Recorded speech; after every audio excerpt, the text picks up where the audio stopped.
Hello friends, welcome to for exam power. तो दोस्तों, आज की इस वीडियो में हम लोग देखने वाले हैं क्लास 12th का हिस्ट्री यानी कि इतिहास का top 15 most VVI subjective question answer आज की इस वीडियो में हम लोग करेंगे, जो कि शॉर्ट आंसर टाइप का होगा, है ना। और यहाँ पे ऐसे सेलेक्टेड क्वेश्चन लिए गए हैं जो आपके एग्जाम में एकदम छपने वाले प्रश्न यहाँ पे लिए गए हैं, जो आपके एग्जाम में सीधे यहाँ से प्रश्न देखने को मिलेगा। तो चलिए बिना समय को गंवाए हुए आज का हम लोग पहला प्रश्न देखते हैं। डियर फ्रेंड्स, क्वेश्चन आप लोगों के सामने कि किताब उल हिंद की विशेषताओं, दो विशेषताओं का उल्लेख करना आप लोगों का, है ना। तो किताब उल हिंद जो है पुस्तक, ये किनके द्वारा लिखा गया था? तो ये अल बरूनी के द्वारा जो है वो लिखा गया है। इसकी विशेषताओं के बारे में पूछा है आपसे, हम लोग इसका आंसर करेंगे कि इसकी विशेषताएं निम्न प्रकार से हैं। पहला है हमारा डियर फ्रेंड्स की किताब उल हिंद का अध्ययन इतिहासकारों के लिए अधिक मध्यकालीन इतिहास के लेखन में अत्यंत उपयोगी, महत्वपूर्ण, तथ्यपरक सिद्ध होता है। और अगर हम लोग दूसरा बात करें तो इसमें क्या हुआ था कि अल बरूनी ने इस पुस्तक के लेखन के लिए प्रायः अधिकांश भारतीय धर्म ग्रंथों का अध्ययन किया था। वह पहला मुसलमान था जिसने पुराणों का अध्ययन किया, है ना। भगवत गीता के पवित्र विचारों से वह अत्यधिक मोहित था। तो आप लोग दो यहाँ पे इसकी विशेषताएं को इस प्रकार से लिख सकते हैं। चलिए नेक्स्ट क्वेश्चन का हम लोग बात करें तो क्वेश्चन नंबर 2 है आप लोगों के सामने कि सहायक संधि से आप क्या समझते हैं। तो सहायक संधि मूल रूप से आपको बता दें कि ब्रिटिश ईस्ट इंडिया कंपनी और भारतीय रियासतों के बीच शांतिपूर्ण एक समझौता था, जिसके तहत भारतीय रियासतें अपनी संप्रभुता कंपनी के हाथों में दे देती थी। साम्राज्य के विस्तार में यह नीति बहुत ही जो है वो सहायक और सराहनीय रहा, है ना। चलिए नेक्स्ट क्वेश्चन देखते हैं डियर फ्रेंड्स। क्वेश्चन नंबर 3 ये रहा आप लोगों के सामने। इस क्वेश्चन का आंसर आप लोग भली भांति जानते हैं। हम लोग क्वेश्चन देखते हैं यहाँ पे कि प्लासी का युद्ध कब और किनके मध्य हुआ था। तो आप सबों को ये बहुत अच्छे तरीके से पता होना चाहिए। इसमें से जो है वो ऑब्जेक्टिव क्वेश्चन भी आपके एग्जाम में देखने को मिलता है। प्लासी का युद्ध डियर फ्रेंड्स 27 जून 1757 ईस्वी को अंग्रेजों और बंगाल के नवाब सिराजुद्दौला के बीच प्लासी के मैदान में हुआ था, है ना। चलिए नेक्स्ट क्वेश्चन देखते हैं डियर फ्रेंड्स। हम लोग क्वेश्चन नंबर 4 क्या है। तो क्वेश्चन नंबर 4 ये रहा आप लोगों के सामने। क्वेश्चन है हमारा कि 1857 की क्रांति में प्रमुख भूमिका निभाने वाली दो महिलाओं के नाम आप लोगों को बताना है यहाँ पे। तो ये कौन कौन है? तो दो यहाँ पे महिलाओं के नाम पूछा है, तो आप बता सकते हैं रानी लक्ष्मीबाई और बेगम हजरत महल। ये कहाँ से नेतृत्व कर रहे थे? तो झांसी से। और बेगम हजरत महल कहाँ से नेतृत्व कर रहे थे? तो अवध से, है ना। आपके ऑब्जेक्टिव क्वेश्चन में ऐसे भी पूछे जाते हैं कि बेगम हजरत महल या रानी लक्ष्मीबाई जो हैं वो किस क्षेत्र से 1857 की क्रांति का नेतृत्व कर रहे थे। तो आप लोग यहाँ पे देख सकते हैं। चलिए नेक्स्ट क्वेश्चन देखते हैं डियर फ्रेंड्स। क्वेश्चन नंबर 5 क्या है। तो ये रहा क्वेश्चन नंबर 5 आप लोगों के सामने कि बिहार में 1857 की क्रांति में भाग लेने वाले किन्हीं दो के नाम बताना। वहाँ था दो महिलाओं के नाम, और यहाँ पे है कि बिहार के दो क्रांतिकारियों के नाम आप लोगों से पूछा है जो 1857 में भाग लिए थे। तो हम बता सकते हैं कुंवर सिंह जो कि जगदीशपुर से, और एक पीर अली मोहम्मद जो कि पटना से। आप लोग इसको जो है एकदम ध्यान में रखेंगे। चलिए नेक्स्ट क्वेश्चन देखते हैं डियर फ्रेंड्स। क्वेश्चन नंबर 6 ये रहा आप लोगों के सामने। क्वेश्चन है हमारा कि 1857 की क्रांति का तत्कालिक कारण क्या था। देखिए 1857 के क्रांति का सिर्फ एक ही रीजन नहीं था, बहुत सारे रीजन थे। उसमें से इस यहाँ जो पूछा गया है आपके एग्जाम में क्वेश्चन जो यहाँ पे है कि तत्कालीन कारण आप लोगों से पूछा जा रहा है। एक ऐसे भी था कि समुद्र से पार करा के भारतीय सैनिकों को जो बाहर ले जाया जाता था, तो पहले मानना था ये कि इससे धर्म नष्ट होता है, तो एक ये भी कारण था उस समय के लिए। और उसके बाद है कि विश्व युद्ध में ज़बरदस्ती झोंका जाता था, तो ये सब जो है वो एक कारण बनता है। लेकिन अगर 1857 की क्रांति का तात्कालिक कारण अगर पूछा जाए आप लोगों से, तो 1857 ईस्वी में मेरठ छावनी में सैनिकों को प्रयोग करने के लिए कारतूस दिए गए, जिन्हें प्रयोग करने से पहले दांतों से खींचना पड़ता था, है ना। मेन कारण यही था। जो चर्बी वाले कारतूस आप लोग सभी जानते होंगे। अफवाह थी कि इन पर गाय व सूअर की चर्बी लगी हुई है। अपना धर्म भ्रष्ट होने के भय से हिंदू व मुसलमान सैनिकों ने उनका प्रयोग करने से इनकार कर दिया एवं विद्रोह शुरू हो गया। तो मेन रीजन क्या था बाबू कि चर्बी वाले कारतूस के कारण जो है वो 1857 की क्रांति एकदम भभक उठा, है ना। चलिए नेक्स्ट क्वेश्चन देखते हैं। क्वेश्चन नंबर 7 है यहाँ आप लोगों के सामने। ये रहा कि चौल इमारतों को समझाइए। चौल इमारतों को समझाना है आपको कि मुंबई में, इसका आंसर हम लोग करेंगे कि मुंबई में जगह की कमी। आप लोग ध्यान से इस क्वेश्चन का आंसर देखेंगे कि मुंबई में जो है वो जगह की कमी और भीड़ भाड़ को जो है वो ध्यान में रखकर एक विशेष प्रकार की इमारतें बनाई गई, जिसे चौल कहा गया, है ना। यह बहुमंजिला इमारतें होती थी। इसमें क्या क्या होता था ये यहाँ पे लिखा हुआ, आप लोग एक बार देख सकते हैं, दिमाग में हमेशा रह जाएगा। कि जिसमें एक कमरे वाली आवासीय इकाइयाँ बनाई जाती थी। इमारत के सभी कमरों के सामने एक खुला बरामदा और गलियारा होता था, है ना। शौचालय की सामूहिक व्यवस्था होती थी। इसमें एक कमरे में कई सदस्य मिलकर रहते थे। चलिए नेक्स्ट क्वेश्चन देखते हैं डियर फ्रेंड्स। क्वेश्चन नंबर 8 है, ये आप लोगों के सामने रहा कि 1929 ईस्वी में आयोजित कांग्रेस का लाहौर अधिवेशन किन कारणों से महत्वपूर्ण माना जाता है। 1929 में आयोजित कांग्रेस महत्वपूर्ण माना गया, है ना। लाहौर अधिवेशन किन दो कारणों से, तो पहला है कि हमारा पूर्ण स्वराज्य का प्रस्ताव पारित किया गया था और दूसरा कि अहिंसात्मक आंदोलन चलाने की बात कही गई, इसलिए ये महत्वपूर्ण माना जाता है।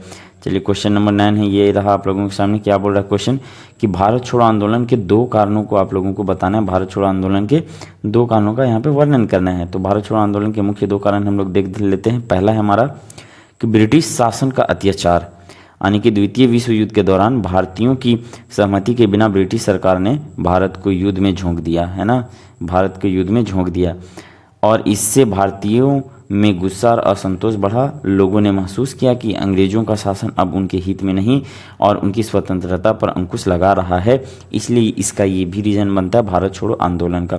तो जो विश्व युद्ध का बात बोले तो यहाँ पे आप लोग इसमें डाल सकते हैं, है ना। चलिए नेक्स्ट क्वेश्चन देखते हैं डियर फ्रेंड्स। क्वेश्चन अच्छा, इसका दूसरा कारण भी हम लोग देख लेते हैं। पॉइंट 2 में है हमारा कि स्वराज की मांग का उच्चतम बिंदु। भारतीय स्वतंत्रता संग्राम के विभिन्न आंदोलनों जैसे असहयोग आंदोलन और सविनय अवज्ञा आंदोलन से लोगों में स्वराज की आकांक्षा गहरी हो चुकी थी। महात्मा गांधी ने अंग्रेजों भारत छोड़ो का नारा देकर, ये क्वेश्चन एग्जाम में पूछा जाता है, अंग्रेजों भारत छोड़ो का नारा किसने दिया, तो देकर स्वतंत्रता की अंतिम मांग की, जिसने भारतीयों में जोश और एकता का संचार किया, है ना, और आंदोलन को तीव्रता दी। चलिए नेक्स्ट क्वेश्चन देखते हैं। क्वेश्चन नंबर 10 ये रहा आप लोगों के सामने, बहुत ही प्यारा क्वेश्चन है कि जैन धर्म में पंच महाव्रत क्या था। तो जैन धर्म के अनुसार जो है वो मानव को पंच व्रत का पालन करने को कहा गया।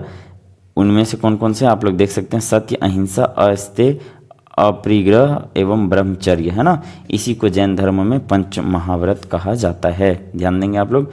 चलिए क्वेश्चन नंबर 11 देखते हैं डियर फ्रेंड्स। क्या है कि बुद्ध के संदेश भारत के बाहर किन किन देशों में फैले। दो नाम बताना है आप लोगों को, दो ऐसे देश का नाम बताइए जिसमें बुद्ध के संदेश जो है भारत के अलावा किसी और भी देश में फैला। तो आप बता सकते हैं वियतनाम और दूसरा थाईलैंड, है ना बाबू। चलिए क्वेश्चन नंबर 12 देखते हैं। ये रहा क्वेश्चन नंबर 12 आप लोगों के सामने यहाँ कि जैन धर्म एवं बौद्ध धर्म में 4 समानताओं को बताइए। यहाँ पे आपको समानताएं बताना है, तो आप लोग बता सकते हैं पहला कि दोनों ही अनिश्वरवादी है और दूसरा आप लोग बता सकते हैं दोनों वैदिक यज्ञ कर्मकांड का विरोध करते थे। चलिए और इसका हम लोग पॉइंट देख लेते हैं इसके समानताएं में कि दोनों ही अपने उपदेश जन्म, भाषा, प्राकृत एवं पाली में देते थे। जाति प्रथा का दोनों धर्मों में कोई स्थान न था। और हम लोग पॉइंट इसका देखें तो दोनों धर्मों के प्रवर्तक महावीर स्वामी एवं गौतम बुद्ध क्षत्रिय थे, है ना। और लास्ट हम लोग देख लेते हैं एक पॉइंट आया और कि दोनों धर्मों ने संसार को दुखमय कहा एवं कर्म के नाश द्वारा आवागमन चक्र से मुक्ति का मार्ग बतलाया। चलिए क्वेश्चन नंबर 13 देखते हैं। क्वेश्चन नंबर 13 ये रहा आप लोगों के सामने। क्या है क्वेश्चन कि मुस्लिम लीग द्वारा मुक्ति दिवस, ये इंपॉर्टेंट प्रश्न है, आप लोग देखेंगे मुस्लिम लीग द्वारा मुक्ति दिवस क्यों मनाया गया, इसको थोड़ा हम लोग विस्तार पूर्वक जानते हैं यहाँ पे, है ना। कांग्रेस की अदूरदर्शितापूर्ण नीति से अप्रत्यक्ष रूप से मुस्लिम सांप्रदायिकता की वृद्धि को प्रोत्साहन मिला। 1935 के अधिनियम के तहत 1937 में प्रांतीय विधानमंडलों के लिए पहली बार चुनाव हुए, है ना। 11 में से 5 प्रांतों में कांग्रेस को पूर्ण बहुमत प्राप्त हुआ। इन चुनावों में मुस्लिम लीग को बहुत कम सफलता प्राप्त हुई। संयुक्त प्रांत अर्थात जो भी वर्तमान उत्तर प्रदेश में मुस्लिम लीग कांग्रेस के साथ मिलकर सरकार बनाना चाहती थी। चूँकि क्या हुआ बाबू, तो चूँकि ऐसा हुआ कि कांग्रेस को इस प्रांत में पूर्ण बहुमत मिला था, अतः उसने लीग की इस मांग को ठुकरा दिया, है ना। इससे लीग के मन में यह धारणा घर कर गई कि अविभाजित भारत में मुसलमान अल्पसंख्यक होने के कारण राजनीतिक सत्ता प्राप्त नहीं कर सकेंगे। लीग ने इस्लाम खतरे में है का ऐसा वो जो है वो मुस्लिम लीग नारा लगाया और कांग्रेस के हिंदुओं की संस्था बताया, है ना। कांग्रेस को जो है वो हिंदुओं की संस्था बताया और इसलिए 22 दिसंबर 1939 को लीग से मुक्ति दिवस मनाया गया था। तो ये पूरा कहानी था बाबू, आप लोग एक बार और सुनना चाहें तो सुन सकते हैं ना। चलिए क्वेश्चन नंबर 14 देखते हैं डियर फ्रेंड्स। क्या है कि भारत के विभाजन को प्रेरित करने वाले 2 कारणों को आप लोगों को बताना है। तो कई नेताओं ने न चाहने पर भी भारत विभाजन को रोका नहीं जा सका। नहीं चाहने के बावजूद जो है वो इसे रोका नहीं जा सका। इसका परिणाम आप लोग तो जानते हैं। इसके लिए निम्नलिखित कारण उत्तरदायी थे। कौन कौन से कारण थे? तो पहला आप लोग बता सकते हैं कि अनेक विद्वान विभाजन के लिए मोहम्मद अली जिन्ना के 2 पृथक राष्ट्र सिद्धांत को उत्तरदायी मानते हैं। जिन्ना के अनुसार हिंदू और मुसलमान 2 पृथक राष्ट्र थे जिनमें सहयोग और सौहार्द असंभव था। ये जिन्ना का मानना था। एक और पॉइंट हम लोग देख लेते हैं यहाँ पे कि सन 1930 के कानून में मुसलमानों के लिए निर्वाचन का अधिकार देकर अंग्रेजों ने उन्हें हिंदुओं से अलग करने का प्रयास किया था, है ना। फूट डालो और शासन करो की नीति मुस्लिम लीग का पाकिस्तान की मांग और तेजी से बढ़ गया था। अंग्रेजों का तो काम ही था फूट डालो और शासन करो। चलिए, और आज की इस वीडियो का लास्ट क्वेश्चन देखते हैं डियर फ्रेंड्स। क्या है क्वेश्चन? यहाँ ये रहा क्वेश्चन आप लोगों के सामने कि भारतीय संविधान की 2 प्रमुख विशेषताओं को आपको बताना है। तो भारतीय संविधान के 2 प्रमुख विशेषताएं कुछ इस प्रकार से हैं। वैसे तो बहुत सारी विशेषताएं हैं, लेकिन यहाँ पे 2 आप लोगों को बताना है। हम लोग पहला देखते हैं डियर फ्रेंड्स की संघात्मक ढांचा, है ना, यानी फेडरल स्ट्रक्चर। भारतीय संविधान संघात्मक है, ये आप सभी जानते हैं, जिसमें केंद्र और राज्य सरकारों के बीच शक्तियों का विभाजन किया गया है। हालांकि यह एक मजबूत केंद्र के साथ संघात्मक है, जहां केंद्र को अधिक अधिकार दिए गए हैं, है ना। राज्य के अपेक्षाकृत जो है वो केंद्र को अधिक शक्तियां प्रदान हैं। चलिए, और शक्तियों का विभाजन कौन से भाग में है भारतीय संविधान का, कौन से अनुसूची में है, ये आप लोगों को बताना है, अनुसूची बताना है ना। चलिए, इसका हम लोग विशेषता नंबर 2 देख लेते हैं डियर फ्रेंड्स। क्या है कि मौलिक अधिकार यानी कि फंडामेंटल राइट्स जो हम लोगों को प्राप्त है भारतीय संविधान के द्वारा। भारतीय संविधान नागरिकों को मौलिक अधिकार प्रदान करता है, जैसे स्वतंत्रता, समानता, धर्म की स्वतंत्रता, सांस्कृतिक और शैक्षिक अधिकार। ये अधिकार संविधान के अनुच्छेद 12 से 35 के अंतर्गत आते हैं और नागरिकों के अधिकारों की रक्षा करते हैं, है ना। आप लोगों को हमें कमेंट बॉक्स में बताना है डियर फ्रेंड्स की कौन सा अनुच्छेद जो है वो हम लोग के मौलिक अधिकारों का संरक्षण करते हैं, और हम लोग डायरेक्ट सुप्रीम कोर्ट जा सकते हैं उस अनुच्छेद का प्रयोग करके। तो ये आप लोग हमें कमेंट बॉक्स में बताइएगा। वैसे बता दें कि मौलिक अधिकारों का चर्चा जो है भारतीय संविधान में भाग कितना में किया गया है? तो भाग 3 में किया गया है, लेकिन आप लोगों को अनुच्छेद बताना है ना कि हम लोग डायरेक्ट सुप्रीम कोर्ट किस अनुच्छेद के तहत हम लोग जा सकते हैं। चलिए डियर फ्रेंड्स, तो हम लोग फिर मिलेंगे किसी नए वीडियो के साथ। तब तक के लिए नमस्कार, जय हिंद। 2025 का फाइनल परीक्षा काफी करीब आते जा रहे हैं। जिनका तैयारी कुछ नहीं हुआ है तो उनको बिल्कुल घबराना नहीं है। हमारे अनुभवी शिक्षकों के द्वारा, हमारे ब्रिलियंट टीचर के द्वारा आप सभी के लिए एक ऐसा पीडीएफ तैयार किया गया है। उस पीडीएफ में आपको 100% लड़ने वाले प्रश्न मिलेंगे, उससे बाहर एक भी प्रश्न नहीं आएगा। तो जिनको गिने चुने प्रश्न चाहिए एकदम ऑब्जेक्टिव सब्जेक्टिव, तो आप लोग इस नंबर पे व्हाट्सएप मैसेज करेंगे। नंबर है 7274800891।